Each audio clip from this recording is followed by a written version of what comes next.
महाराज जी, वृंदावन मथुरा में जो कोई नया व्यक्ति आए उसको दर्शन या संत दर्शन करते समय किन बातों का विशेष ध्यान रखना चाहिए? सबसे पहली बात तो यह है कि नाम नहीं छूटना चाहिए, क्योंकि यही आपकी बुद्धि को शुद्ध रखेगा।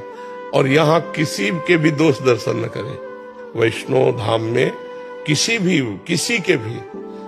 के भी दोष दर्शन न करना, और दोष दर्शन न कहना, और दोष की बातें न सुनना, ये हम सबसे पहला नियम ले। और दूसरी बात है, धाम आदि में है, जैसे हम आवे तो हमको जो गृहस्थी के भोग विलासिता है वो नहीं करने चाहिए। अब घर गृहस्थी में तो सब भोगते ही हो, जब धाम आए हो तो ब्रह्मचर्य से रहो। 6 दिन रहो, 2 दिन 4 दिन ब्रह्मचर्य से रहो, और अपने धन की कमाई का ही भोजन पावे। कहीं भी हलवा पूड़ी बटरा हो ना पावे। अगर अपने पास 100 रुपया है तो हम 10 रुपया के चना गुड़ लेके काम चला लेंगे, लेकिन हम हलवा पूड़ी दूसरे का नहीं पाएंगे, क्योंकि हम धाम आए हैं। हम पुण्य कमाने आए, पुण्य खोने नहीं आए। अपना भोजन धर्म के द्वारा कमाए हुए अर्थ से किसी का दोष दर्शन न करना, और निरंतर भगवान का नाम चिंतन करना, और हो सके अगर 3 दिन रुके तो 1 दिन उपवास करना। और यहाँ अगर हो सके तो आपको ऐसा लगता हो कि 10 रुपया हमारे पास है जो हम दान पुण्य कर सकते हैं, तो 10 रुपया के 1 किलो बाजरा, आधा किलो बाजरा जो भी मिलता हो ले लिया और पक्षियों में डाल दिया, तो कितने लोग, कितने मतलब पक्षियों का पेट भर जाएगा।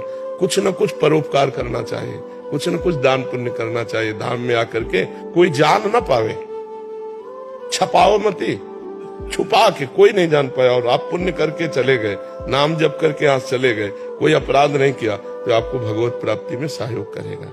ये आपके दुखों को मिटा करके सुख प्रदान। बहुत जगह भंडारे, यहाँ रास्ते में कोई हलवा पूड़ी नहीं, कदापि नहीं। आपको लेने का अधिकार नहीं। आप गृहस्थ हैं, आप खुद कमाते हैं, तो ऐसे करने का अधिकार नहीं, ऐसे करने का अधिकार। यदि आपको ऐसा लगता है कि हम पा लेते हैं, तो निकालो 20 रुपया 50 रुपया उसके पास रखो, वहीं रख दो और छोड़ के चले आओ।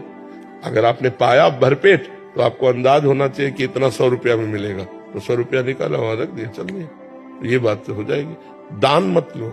गृहस्थ हो, दान पुण्य विरक्तों के लिए, गृहस्थ के लिए नहीं। भगवान ने तुम्हें जो दिया है उसी से उतना निर्वाह करो।